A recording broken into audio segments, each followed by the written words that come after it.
आज से 44 साल पहले आए एक ऐतिहासिक फैसले ने आंदोलनरत विपक्ष को वो ऑक्सीजन दे दी थी जिसकी उसे तलाश थी। इसी फैसले ने इंदिरा गांधी को देश में आपातकाल लगाने पर मजबूर कर दिया था। जिस मुकदमे में फैसला आया था उसे राजनारायण बनाम उत्तर प्रदेश नाम से जाना जाता है। इस मुकदमे में इलाहाबाद हाई कोर्ट ने इंदिरा गांधी को चुनाव में धांधली का दोषी पाया था। 12 जून 1975 को सख्त जज माने जाने वाले जस्टिस जगमोहन लाल सिन्हा ने अपने निर्णय में उनके रायबरेली से सांसद के रूप में चुनाव को अवैध करार दे दिया। साथ ही 6 साल तक उनके कोई भी चुनाव लड़ने पर रोक लगा दी। ऐसी स्थिति में इंदिरा गांधी के पास राज्यसभा में जाने का भी रास्ता नहीं बचा था सिवाय प्रधानमंत्री पद छोड़ने के। मार्च 1971 के आम चुनाव में कांग्रेस को जबरदस्त जीत मिली थी। इंदिरा गांधी की छवि बैंकों के राष्ट्रीयकरण और प्रीवी पर्स खत्म करने जैसे फैसलों से गरीबों के समर्थक के रूप में बन गई थी। कुल 518 सीटों में से कांग्रेस को 2/3 से भी ज्यादा सीटें 352 सीटें हासिल हुईं। इस चुनाव में इंदिरा गांधी लोकसभा की अपनी पुरानी सीट यानी उत्तर प्रदेश के रायबरेली से 1 लाख से भी ज्यादा वोटों से चुनी गई थी। लेकिन इस सीट पर उनके प्रतिद्वंदी और संयुक्त सोशलिस्ट पार्टी के प्रत्याशी राजनारायण ने उनकी जीत को इलाहाबाद हाई कोर्ट में चुनौती दी। राजनारायण उत्तर प्रदेश के वाराणसी के रहने वाले थे, लेकिन इंदिरा गांधी से कई मसलों पर मतभेद के कारण वो कई बार रायबरेली से चुनाव लड़े और हारे भी। 1971 में भी उन्हें यहां से हार का मुंह देखना पड़ा। हाई कोर्ट में दायर याचिका में राजनारायण ने इंदिरा गांधी पर भ्रष्टाचार और सरकारी मशीनरी के दुरुपयोग का आरोप लगाया। राजनारायण के वकील शांति भूषण थे।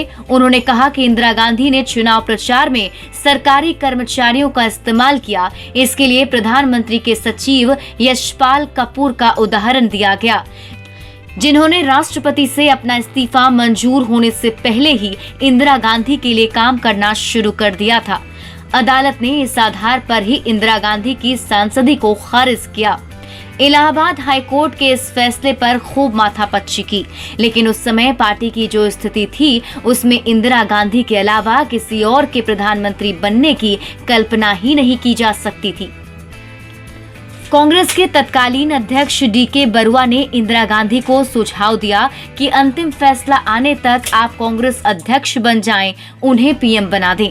जिस समय पीएम आवास पर ये चर्चा चल रही थी उसी समय वहां इंदिरा गांधी के पुत्र संजय गांधी पहुंच गए। उन्होंने अपनी मां इंदिरा गांधी को समझाया कि वो इस्तीफा ना दें। पार्टी के किसी भी नेता पर भरोसा नहीं किया जा सकता है। पार्टी में अभी जो निष्कंटक स्थिति हासिल की है उसे वे तुरंत खो देंगी। इसके बाद इंदिरा ने तय किया कि वे इस्तीफा देने के बजाय इस फैसले को सुप्रीम कोर्ट में चुनौती देंगी। 11 दिन बाद यानी 23 जून को इंदिरा गांधी ने इस फैसले को सुप्रीम कोर्ट में चुनौती दी और दरख्वास्त की कि हाई कोर्ट के फैसले पर पूर्णतः रोक लगाई जाए।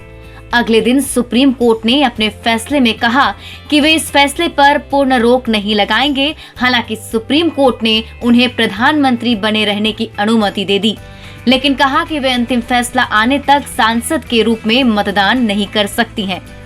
यही वो समय था जब विपक्ष कांग्रेस के खिलाफ एकजुट हो गया। लोकनायक जयप्रकाश नारायण यानी जेपी विपक्ष की अगुवाई कर रहे थे।